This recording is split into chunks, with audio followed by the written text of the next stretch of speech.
सच्ची आजादी वाले बोल को लेकर है। दरअसल इंदौर में एक कार्यक्रम के दौरान संघ प्रमुख ने कहा है कि अयोध्या में राम मंदिर की प्राण प्रतिष्ठा की तारीख को प्रतिष्ठा द्वादशी के रूप में मनाया जाना चाहिए, क्योंकि भारत की सच्ची आजादी इसी दिन स्थापित हुई थी। लेकिन उनके इस बयान पर सियासी घमासान छिड़ गया। विपक्ष के नेता संघ की मानसिकता पर सवाल उठाने लगे। मोहन भागवत के बयान को स्वतंत्रता सेनानियों का अपमान भी बताया गया। भगवान राम पर राजनीति नहीं करने की नसीहत दी गई। लेकिन सियासत के बीच सवाल है कि आखिर संघ प्रमुख के बयान के मायने हैं क्या। उन्होंने राम मंदिर प्राण प्रतिष्ठा की तारीख को सच्ची आजादी से क्यों जोड़ा? आज इसी मुद्दे पर चर्चा करेंगे। कई खास मेहमान मेरे साथ जुड़ेंगे, लेकिन सबसे पहले एक रिपोर्ट देखते हैं।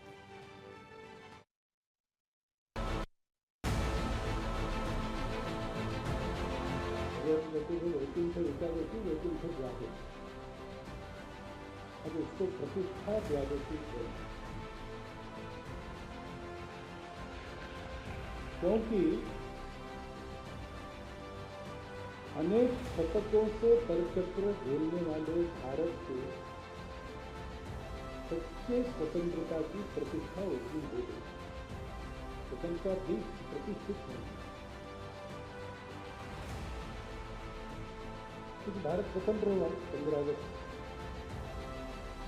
राजनीतिक स्वतंत्रता। भागवत के इसी ज्ञान पर घमासान छिड़ गया।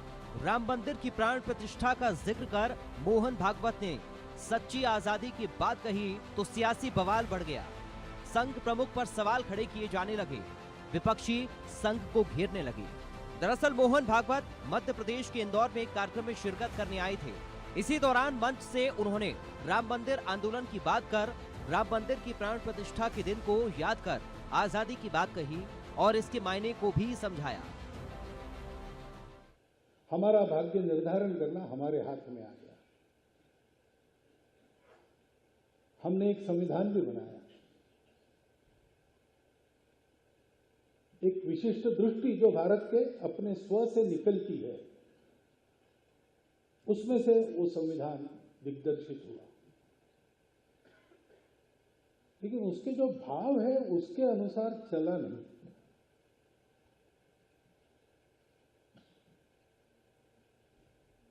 और इसलिए हो गए हैं स्वप्न सब साकार कैसे मान ले, टल गया सर से व्यथा का भार कैसे मान ले। राम मंदिर प्राण प्रतिष्ठा के दिन को मोहन भागवत ने सच्ची आजादी का दिन बताया तो सियासत शुरू हो गई। कांग्रेस समेत कई विपक्षी दलों के नेता संघ की मानसिकता को सवालों के कटघरे में खड़ा करने लगे और शिवसेना उद्धव गुट के नेता संजय राउत ने तो रामलला पर राजनीति नहीं करने की नसीहत दे डाली। आपने कहा है भागवत साहब ने कि देश स्वतंत्र हो गया उस दिन, ये गलत बात है। रामलला इस देश में हजारों लाखों साल से है और रामलला के लिए पहले भी आंदोलन हमने किए हैं और करते रहेंगे। लेकिन आप रामलला के नाम पर राजनीति मत करिए। मोहन भागवत के बयान पर घमासान बढ़ चला है। संघ मुखिया विपक्ष के निशाने पर है, लेकिन सवाल है कि आखिर मोहन भागवत के बयान के मायने क्या है, और सवाल ये भी कि रामलला के गुणगान पर घमासान क्यों। Bureau report, India news.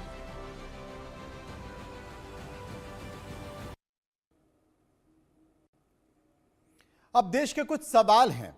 सवाल है कि स्वतंत्रता पर मोहन भागवत के बयान के मायने क्या हैं? क्या वाकई प्राण प्रतिष्ठा के दिन सच्ची आजादी मिली? रामलला का गुणगान किया तो विपक्ष को आपत्ति क्यों है?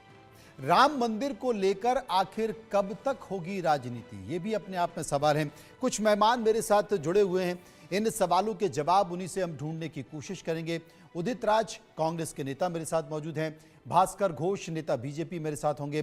प्रोफेसर भुवन भास्कर जोशी प्रवक्ता समाजवादी पार्टी, राहुल लाल राजनीतिक विश्लेषक मेरे साथ होंगे और आरएसएस के विचारक डॉक्टर सौरव मालवी भी मेरे साथ में होंगे। सबसे पहले मैं चलूंगा कांग्रेस नेता उदित राज के पास। उदित जी, आपका स्वागत है। आप कैसे देखते हैं संघ प्रमुख मोहन भागवत के इस बयान को? कैसे देखते हैं कि सच्ची आजादी नहीं मिली और राम मंदिर की जो प्राण प्रतिष्ठा है उसे द्वादशी के तौर पर और सच्ची आजादी के तौर पर मनाया जाना चाहिए? उनके कहने का मतलब यह है कि जो आजादी का आंदोलन था वो सब फर्जी था और संविधान सभा फर्जी था और पार्लियामेंट फर्जी है, लोकतंत्र फर्जी है। यानी आजादी 15 अगस्त 1947 को मिली ही नहीं। कहने का क्या मतलब है? और जब भी इनको कहा जाता है कि ये संविधान विरोधी है, जब कहा जाता है कि संविधान खत्म करने वाले लोग हैं, तो फिर डिफेंस में आते हैं कि नहीं, हम संविधान नहीं खत्म कर रहे हैं। आज मोहन भागवत जी के बयान से पूरी तरह से पुष्टि हो गई कि संविधान में इनका यकीन नहीं है, संसद में नहीं है, लोकतंत्र में इनका यकीन नहीं है। गांधी जी के द्वारा जो देश का आजादी की लड़ाई लड़ी वो सब फर्जी है और जो लोग कुर्बानी दिए वो सब फर्जी है, आंदोलन ही पूरा फर्जी है। जब आजादी मिली ही नहीं तो सुभाष चंद्र बोस नहीं, आपने ये कहा कि संविधान सभा फर्जी है, आपने ये कहा आंदोलन फर्जी है। मैं आपको ये बता दूं उदित जी, उन्होंने कहा कि भागवत ने कहा कि 15 अगस्त 1947 को भारत से अंग्रेजों से राजनीतिक स्वतंत्रता मिली थी, संविधान बनाया गया। संविधान तो बनाया गया जो देश के स्व से निकलता है, लेकिन यह संविधान उस वक्त इस दृष्टि के भाव के अनुसार चल नहीं सका।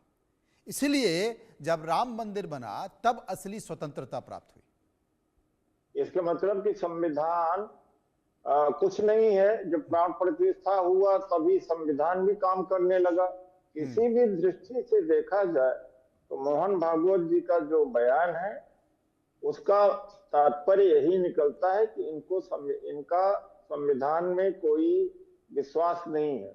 वो सावरकर की बात सही निकली, गोलवलकर की बात सही निकली, उसी को घुमा फिरा के इन्होंने कहा था है कि मनुस्मृति को लागू करना चाहिए और दूसरा ये कहा था कि भगवा झंडा होना चाहिए, ये जो तिरंगा है ये नहीं होना चाहिए, ये अपशुगन है देश के लिए।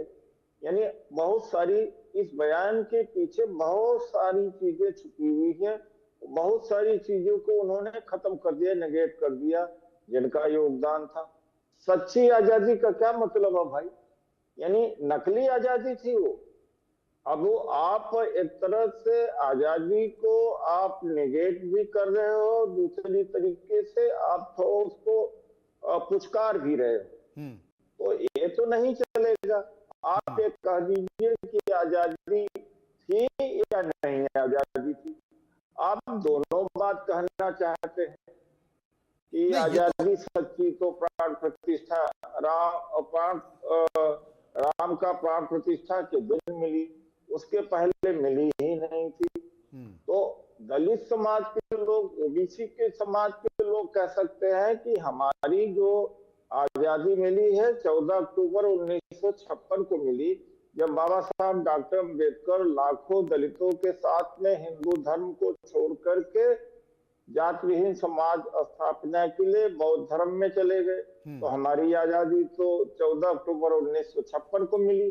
जब इनकी आजादी मिलती है प्राण प्रतिष्ठा के दिन, तो हमारी आजादी 14 अक्टूबर 1956 के दिन मिलती है। मतलब अलग अलग तारीखों, अलग अलग आजादी की तारीख तय कर ली। अब ये तो संघ के लोग ही बता सकते हैं। डॉक्टर सौरभ मालवीय हैं जो कि संघ विचारक भी हैं। सौरभ जी, अगर उदित जी ये बात उठा रहे हैं तो वाकई ये बात काफ़ी गंभीरता होगी। और राजनीतिक विश्लेषक भी हमारे साथ मौजूद हैं, राहुल जी जो बात कर रहे हैं उदित राज जी, मुझे लगता है कि कांग्रेस जो बात उठा रही है कि साहब बीजेपी और संघ संविधान को खत्म करना चाहता है, मुझे लगता है उसी के इर्द गिर्द अपनी बात कर रहे हैं।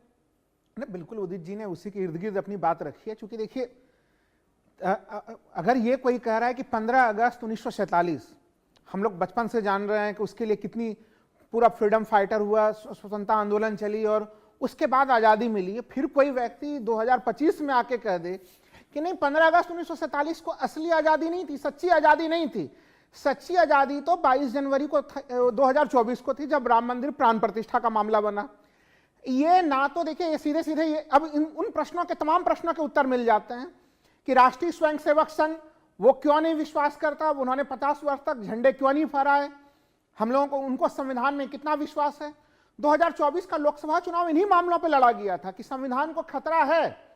और हम लोगों को भूलना नहीं चाहिए कि ये राष्ट्रीय स्वयंसेवक संघ का 100वीं वर्षगांठ मनाया जा रहा है 2025 में, और ये बयान दिए जा रहे हैं। बड़ा महत्वपूर्ण चीज है, कोई भी आता है कुछ भी नया सा एक डेट घोषित कर देता है, कोई अभी हम लोग 2014 कोई स्वतंत्रता दिवस मना रहा है, कोई अब 2024 स्वतंत्रता दिवस मनाएगा।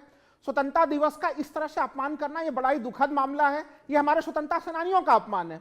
और एक जो चीज मैं कहना चाहूंगा यहाँ पे कि आपको याद हो 2015 के बिहार विधानसभा के दरमियान में भी इन्होंने कहा था कि आरक्षण की समीक्षा होनी चाहिए। उस समय भी संघ के तरफ से ये चीजें आई थी और बड़ा उसका नुकसान भी भारतीय जनता पार्टी को हुआ था।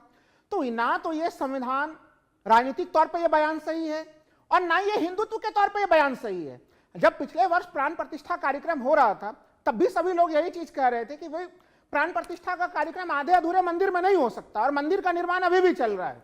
कई शंकराचार्यों ने इसके ऊपर खुल के आपत्ति प्रकट किया। अविमुक्तानंद सरस्वती जी की आपत्ति तो बड़ी गंभीर किस्म से खुलकर सामने में आई कि वो आधे अधूरे मंदिर में प्राण प्रतिष्ठा कर दिया। अरे मंदिर तो आप बना नहीं पा रहे हैं अब तक, तो वो एक अलग ही गलत सा काम कर गए। नहीं, शंकराचार्य जी ने तो संघ पर भी टिप्पणी कर दी थी। उन्होंने कहा था कि इनका कोई शास्त्र नहीं है, इनका कोई धर्मशास्त्र नहीं है, इसलिए ये कुछ भी बोलते रहते हैं। और चूंकि उन्हें बोलना होता है इसलिए कभी कभी इतना ज्यादा बोल देते हैं कि उसका कोई मायने और मतलब निकलता नहीं है, ये शंकराचार्य जी ने कहा था। लेकिन खाली एक चीज देखिए जी मनोज साहब, देखिए जो सवाल है यहाँ पे, जो गंभीर सवाल है, आजादी के दिन के पवित्रता को किसी भी रूप में खत्म करना। मैं मोहन भागवत साहब से एक ही सवाल पूछता हूं, माननीय सुप्रीम कोर्ट के 5 सदस्यीय संविधान पीठ ने यह आदेश दिया और राम मंदिर का निर्माण हुआ। कोई राम मंदिर आंदोलन के कारण से मंदिर का निर्माण नहीं हुआ। तब आप बताइए कि देश अगर आजाद नहीं था, यहाँ पे हमारी स्वतंत्र न्यायपालिका नहीं थी, न्यायिक प्रक्रिया नहीं थी, तो हमारा राम मंदिर कैसे बनता? तो राम मंदिर के निर्माण का भी आधार क्या बन रहा है? 15 अगस्त 1947 और हमारा संविधान बन रहा है। आप उसे कैसे नजरअंदाज कर सकते हैं? महत्वपूर्ण, आपने बहुत महत्वपूर्ण बात करी है। हम चलते हैं, भुवन भास्कर जी हमारे साथ मौजूद हैं। भुवन जी, आपकी राय।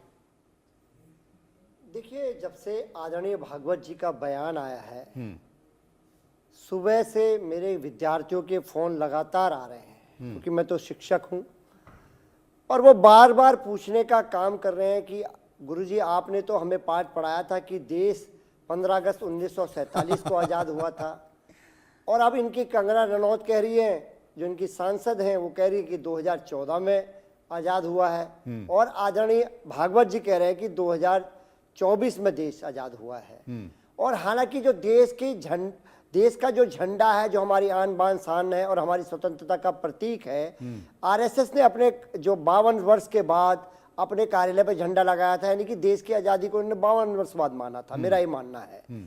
तो मुझे लगता है आज विद्यार्थी उपाभूम है, और आज देश के विद्यार्थियों में स्थिति है कि ये कंफ्यूजन पे कंफ्यूजन देश का विद्यार्थी हो गया है। और मुझे लगता है कहीं ना कहीं ये उन स्वतंत्रता सेनानियों का अपमान करना चाहते हैं जिन्होंने अपना पूरा परिवार, अपना कारोबार, अपना जीवन न्यौछावर कर दिया कि हम तुम स्वतंत्रता की सांस ले पाए। ये भारतीय जनता पार्टी का वो एजेंडा है जो इस देश की स्वतंत्रता को नहीं मानते, इस देश की डेमोक्रेसी को नहीं मानते, इस देश के कॉन्स्टिट्यूशन को नहीं मानते। ये निश्चित तौर पे देश की एकता और अखंडता पर हमले के रूप में, चाहे आदरणीय कंगना जी ने कहा हो, आदरणीय भागवत जी ने कहा हो, मैं इसको इस रूप में देखना चाहता हूँ। और मुझे लगता है निश्चित तौर पे ये कोई शुभ संकेत देश के लिए नहीं हो सकता। वो जितने हमारे स्वतंत्रता सेनानी थे, फ्रीडम फाइटर थे, उनके त्याग और बलिदान की वजह से हम लोग स्वतंत्र सांस ले रहे हैं। भारतीय जनता पार्टी के नेताओं को, आरएसएस के नेताओं को देश से माफी मांगनी चाहिए इस प्रकार के बयान के लिए। आप व्यक्तिगत रूप से आप क्या करते हो ये विषय अलग है, लेकिन आप ऐसा बयान देकर उनकी जो भावनाओं को आहत करते हो, देश की भावना को आहत करते हो, स्वतंत्रता सेनानियों की भावना को आहत करते हो, मुझे लगता है इनको देश से माफी मांगनी चाहिए। लेकिन एक बात राहुल साहब और कही थी, उन्होंने कहा कि भगवान राम, कृष्ण और शिव के प्रस्तुत आदर्श भारत के 100 में निहित हैं, 100 में शामिल हैं। और इन सब के बीच भारत के 100 को भरने के लिए मंदिर विध्वंस किए गए। राम मंदिर आंदोलन में किसी व्यक्ति या किसी का विरोध या विवाद पैदा करने के लिए नहीं था। चूंकि भारत के 100 को जिंदा रखा जाए, इसलिए हमने राम मंदिर आंदोलन शुरू किया।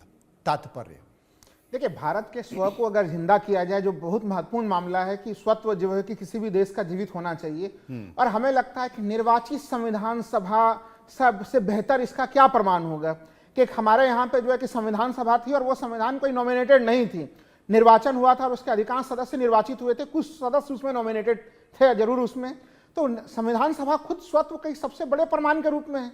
लेकिन ये सवाल उठाना कि नहीं ये स्वत्व का रूप, इसलिए मैं बार बार कह रहा हूं, संविधान सभा ने इस देश को संविधान दिया, हमारे आंदोलनकारियों ने देश को आजाद कराया, और उस परिस्थिति में आज राम मंदिर का निर्माण का फैसला 2019 में आया। सरकार, सवाल तो मोहन भागवत जी को यह करना चाहिए था वर्तमान सरकार से कि 2019 में फैसला आ जाता है, फिर भी मंदिर के निर्माण का काम अगर इन्हें प्राण प्रतिष्ठा 2024 में चुनाव से पहले करना ही था, तो कम से कम मंदिर का निर्माण पूरा कर देते। अभी भी देश जानना चाहता है कि मंदिर निर्माण का कार्य कब तक में पूरा होगा, कब तक लोग आधो मंदिर में पूजा करेंगे। तो ये देखिए, ये तो हिंदू भावनाओं को खुद ही आहत करने वाली बात हो गई कि हम चुनावी राजनीति में भगवान का प्रयोग इस रूप में करें। सवाल तो ये भी खड़े होंगे, हमारे जो संविधान निर्माताओं ने संविधान बनाया है, उस संविधान के पृष्ठों को, मुख्य संविधान को देखा जाए, उसमें हमारे सभी, चाहे उसमें पूरा का पूरा राम दरबार उसमें चित्रित है, उसमें भगवान शिव भी चित्रित हैं, उसमें जो है कि गुरु गोविंद नानक, ये सब तमाम लोग उसमें चित्रित किए गए हैं। भास्कर घोष हमारे साथ मौजूद हैं, भास्कर घोष हमारे साथ मौजूद हैं, हम उनके पास चलेंगे और उसके बाद फिर डॉक्टर सौरव मालवी भी आ गए हैं, उनके पास भी चलेंगे। वो भी पूरी तैयारी के साथ गमछा अमछा डाल के बैठे हुए हैं और वो मुझे लगता है कि बहुत बेहतर तरीके से समझाएंगे कि मोहन भागवत जी ने अगर ये कहा है तो क्यों कहा है। भास्कर जी, मोहन भागवत जी ने यह कहा कि भाई प्रतिष्ठा द्वादशी के तौर पर मनाई जानी चाहिए और भारत की असली स्वतंत्रता अगर है तो वो राम मंदिर के निर्माण के समय पर है। विरोध कर रहे हैं राहुल लाल जी, विरोध कर रहे हैं भुवन भास्कर जो कि समा के प्रवक्ता हैं, विरोध शिवसेना, अमूमन शिवसेना आरएसएस के किसी व्यक्ति का, आरएसएस के किसी बयान का विरोध करती नहीं है, लेकिन शिवसेना ने भी विरोध किया है। शिवसेना के संजय राउत ये कहते हैं कि मोहन भागवत कोई संविधान निर्माता है क्या। संजय राउत ये कहते हैं कि जिस दिन रामलला पर राजनीति बंद हो जाएगी ना, उस दिन जो है भारत की सही स्वतंत्रता होगी। आपकी राय?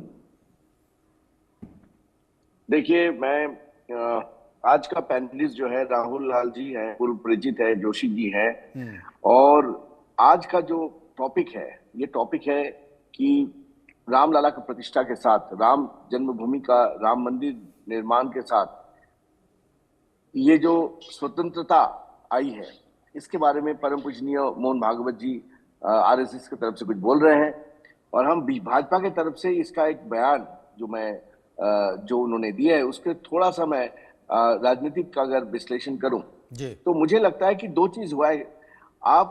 एक बात है कि पॉलिटिकल आजादी मिला है, यानी आपके जो हमारे जो पॉलिटिकल आजादी है वो मुझे मिला,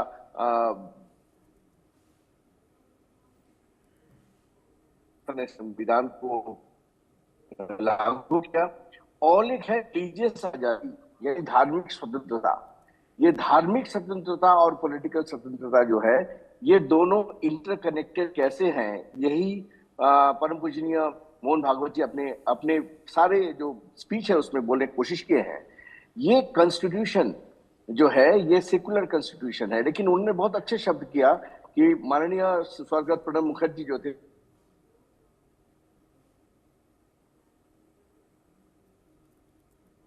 सेकुलरिज्म ये कॉन्स्टिट्यूशन के लागू होने से नहीं आया, क्योंकि जो लागू किए थे वो खुद सेकुलर थे। अब वो कह रहे हैं कि सेकुलरिज्म इस साल का 5000 साल का गंगा जमुना तहजीब जो है, हिंदू जो परंपरा है उसी में सेकुलरिज्म छुपा हुआ था, और इसी को हम आगे बढ़ के अब आजादी का नाम दे रहे हैं। तो ये जो हमारे मंदिर मोहम्मद गजनी से लेकर मुगले जो हमारे मंदिर तोड़े थे, ये क्यों तोड़े थे? बार बार ही मोहन भागवत जी कह रहे हैं कि हमारा वॉइस को दबाने के लिए। क्या वॉइस क्या है? ये वॉइस को दबाना ही तो आज जो हमारा आर्टिकल 21 कि हमारा आजादी है, हमारा स्वतंत्रता है, क्योंकि हम कुछ भी कह सकते हैं। जो राष्ट्रहित में है कुछ भी कह सकते तो वो हैं। तो और 47 के ये बाद इस- से थी ना इस कहने का भास्कर दबाने जी, के वो लिए तो हमारे 47 मंदिर- के बाद से थी। हमारे मंदिर वही मैं कह रहा हूँ मनोज जी, मैं मंदिर जो मेरा मंदिर जो ध्वंस हो गया था उसका कारण यही है कि हमारा स्वतंत्रता, हमारा आजादी, हमारा व्यक्ति का आजादी छीना गया था, मोहम्मद गजनी से लेकर मुगलों तक। आज राम मंदिर प्रतिष्ठा के साथ वो जो रिलीजियस आजादी है, वो रिलीजियस आजादी पुनः प्रतिष्ठा हुए हैं। यही मोहन भागवत जी कह रहे हैं कि 5000 साल का जो परंपरा है हमारे, जो रामकृष्ण शिवा का परंपरा है, उसको पुनः प्रतिष्ठा किया है। तो ये सचमुच एक प्रतिष्ठा डॉक्टर सौरभ द्वादशी मालवीय है। डॉक्टर सौरभ मालवीय साहब, एक बयान तो ये है, भास्कर घोष जी ने भास्कर घोष जी ने उसको बहुत ही सुंदर तरीके से व्याख्या करने की कोशिश की। उन्होंने कहा कि वो पॉलिटिकल आज़ादी थी, ये धार्मिक स्वतंत्रता है, जो कि नहीं थी। और मंदिर को तोड़कर वहाँ पर मस्जिद बनाई गई, अब मंदिर बना लिया गया, तो ये एक धार्मिक स्वतंत्रता हुई। एक बयान तो ये है आदरणीय मोहन भागवत जी का। एक और बयान कुछ दिनों पहले आया था जिसमें उन्होंने कहा था कि भाई राम मंदिर अब बन गया है, अब किसी मस्जिद के नीचे मंदिर ढूंढने की जरूरत नहीं है। तो अभी तो काशी भी बचा हुआ है, अभी तो मथुरा ही बचा हुआ है। और विश्व हिंदू परिषद की तरफ से यह कहा गया कि बहुत पहले हमने एक प्रपोजल दिया था कि काशी, मथुरा और अयोध्या हमको दे दो, हम बाकी की बात नहीं करेंगे। अब हमें नहीं दिया तो हमने कानूनी तौर पर अयोध्या ले लिया, हम बाकी के भी लेंगे, अब हम तय करेंगे कि हमें कब तक लेना है। ये जो बयानों का जो विरोधाभास है मेरी समझ से परे, आप समझाएं। जी, राम राष्ट्र के मंदिर, राम राष्ट्र के सुबह शाम हैं और भारत की पहचान राम है। मर्यादा पुरुषोत्तम भगवान श्री राम का भारत के आत्मा, भारत के लोगों में बसने वाले भगवान राम भारत की पहचान है। इस पर किसी भी प्रकार की कोई बात तारीख में, कोई बात सन में करने की केवल सेकुलर छवि बनाने के लिए यह दुष्प्रचारित राजनीति कांग्रेस और बाकी अन्य विचारों के साथ हो सकता है। भारत के जनमन की यह बात नहीं हो सकती है। भारत की हर व्यक्ति के आत्मा में, भारत की हवा में, भारत की सांस्कृतिक चेतना में राम बसते हैं। उस आजादी की बात की गई है, उस आजादी की बात की गई है जिस आजादी के आधार पर दुनिया, पूरा विश्व मंगल की कामना भारत करता है, वसुधैव कुटुंबकम की कामना भारत करता है। उस आजादी की बात भागवत जी कह रहे हैं। भागवत जी यह नहीं कह रहे हैं कि हम सन में आजादी, 1947 का आदर है, 1947 की बात तो केवल तुष्टिकरण की बातें करेंगे और इस तरह की बातें करेंगे क्योंकि इनके दल का मिजाज ही और निर्माण ही अंग्रेजों की सोच के साथ हुआ था, इसलिए उधर जाने की जरूरत नहीं है। लेकिन यह सच है और यह सत्य है कि विश्व मंगल की कामना पर आधारित भारत का जो चिंतन है, भू सांस्कृतिक चेतना है, जिसे हम सांस्कृतिक राष्ट्रवाद कहते हैं, उस आजादी को प्राप्त करने के लिए और उसको तोड़ने का लगातार 712 ईस्वी में मोहम्मद बिन कासिम ने भारत पर हमला किया, उसके बाद लगातार मुगलों का आक्रमण हुआ। खैर उस इतिहास पर हम नहीं जाते हैं, लेकिन एक संघर्ष से निकले हुए भारत का स्व जागा है, लोग जागे हैं। और एक अंतिम प्रश्न, आपके प्रश्न का उत्तर अंत में दे दूं, वास्तव में राम मंदिर निर्माण जन आंदोलन से हुआ, जनता ने की और भारत की उपज है, भारत की आस्था का प्रतीक है। और हमें अयोध्या के बाद काशी और मथुरा जब जनता जागेगी तो करेगी, ये जनता की अपील है और जनता इसका निर्णय लेगी। इसलिए किसी भी दल, किसी भी व्यक्ति, ये राहुल जी स्व का विचार है और ये स्व में निहित है, इसलिए स्व ये कहता है कि भारत की असली स्वतंत्रता राम मंदिर के निर्माण के समय हुई। मनोज जी, मैं यही चीज तो मैं कह रहा हूं कि अब देखिए यहाँ पे अभी सौरभ जी ने जो कई तथ्य रखे, सबसे पहले तो उन्होंने 1947 की आजादी का कहा सम्मान रखते हैं, लेकिन 1947 की आजादी को भाई अंग्रेजों से वो आजादी हुई थी, कह रहे हैं वो अंग्रेजों के पाले में कांग्रेस खड़ी थी ना, अंग्रेजों के पाले में कांग्रेस खड़ी होकर अंग्रेजों से आजादी दिला दी। ये व्याख्या, महान व्याख्या राष्ट्रीय स्वयंसेवक संघ के लोग ही कर सकते हैं। दूसरी, उन्होंने कहा कि वो तुष्टीकरण के लिए था, अगर वो तुष्टीकरण के लिए होता तो फिर आप देख लीजिए भारतीय संविधान आप कांग्रेस की भाषा बोल रहे हैं, आपको नहीं, ये मैं पता कांग्रेस होना की भाषा चाहिए नहीं कि बोल रहा भारत की हूं, मैं आजादी सच्चाई कांग्रेस रख रहा ने हूं, नहीं, तटस्थ चीज रख रहा हूं आपके सामने में। भारत आप के अनुच्छेद क्रांतिकारियों 25, ने दिलाई अनुच्छेद थी, 26, और अनुच्छेद भारत के 27, अनुच्छेद क्रांतिकारियों ने 28 भारत की भारतीय आजादी संविधान दिलाई का थी, निकाल के भारत के देख लीजिए। नागरिकों ने भारत की आजादी दिलाई थी। भारत में कांग्रेस नहीं दिलाई थी, कांग्रेस नहीं थी। अच्छा, कांग्रेस नहीं चाहती इस थी बात आजादी को, दिलाने इस तथ्य के को लिए। जानिए आप। भाई तब तो फिर आप नया ही इतिहास लिख दीजिए, नया और ही इतिहास उस लिख दीजिए कि अनुशीलन नहीं? समिति में कांग्रेस राष्ट्रीय स्वयंसेवक संघ आजादी की लड़ाई में समिति के थी। सदस्य अंग्रेजों के डॉक्टर मुखबिरी करने में राष्ट्रीय स्वयंसेवक संघ के लोग लगे हुए थे, और आप कह रहे हैं कि नया इतिहास पढ़ लिया जाए। कांग्रेस का योगदान क्या है? कांग्रेस का योगदान है नहीं था। भारत की आजादी के बाद सत्ता में महात्मा बने गांधी रहना के नेतृत्व और में देश आजाद हुआ या लगातार नहीं परिवार हुआ, को पहले सत्ता आप में किसी बनाए तथ्य की रखना, पुष्टि करा किसी दीजिए। भी आप यही तरह क्लियर देश कर दीजिए को कि आप तोड़ने के महात्मा लिए गांधी के कुछ साथ भी हैं कि कर नाथूराम सकते गोडसे हैं। के अरे तो भाई साथ? बोल तो दिया कि राम मंदिर के आंदोलन में देश आजाद हुआ।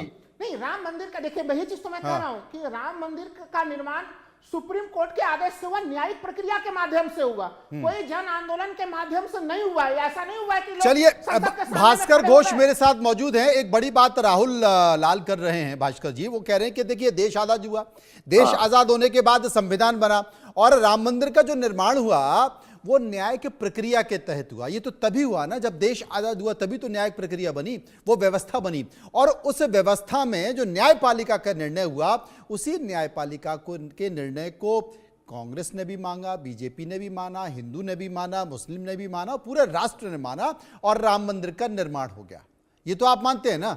तो इनकी बातों को आप क्या कहेंगे भास्कर जी? मैं ये कहना चाहता हूँ, हाँ, राहुल लाल जी जो कह रहे हैं बार बार कि 1947 में जो आजादी मिली थी, मैं बार बार कह रहा हूँ ये पॉलिटिकल आजादी थी, लेकिन आज जो आजादी मिली है वो न्यायिक प्रक्रिया से ही आजादी मिली। लेकिन आजादी तो मिला, वहां पे एक मस्जिद बनाने की भी बात है, एक मंदिर बनाने की बात है, आज तक मस्जिद का कोई नाम निशान नहीं है, लेकिन हमने नहीं, वो ये कह रहे हैं कि अगर आजादी नहीं मिलती तो न्याय की व्यवस्था उस तरीके से नहीं बन पाती, और न्याय व्यवस्था अगर नहीं बन पाती तो फिर राम मंदिर कैसे बनता?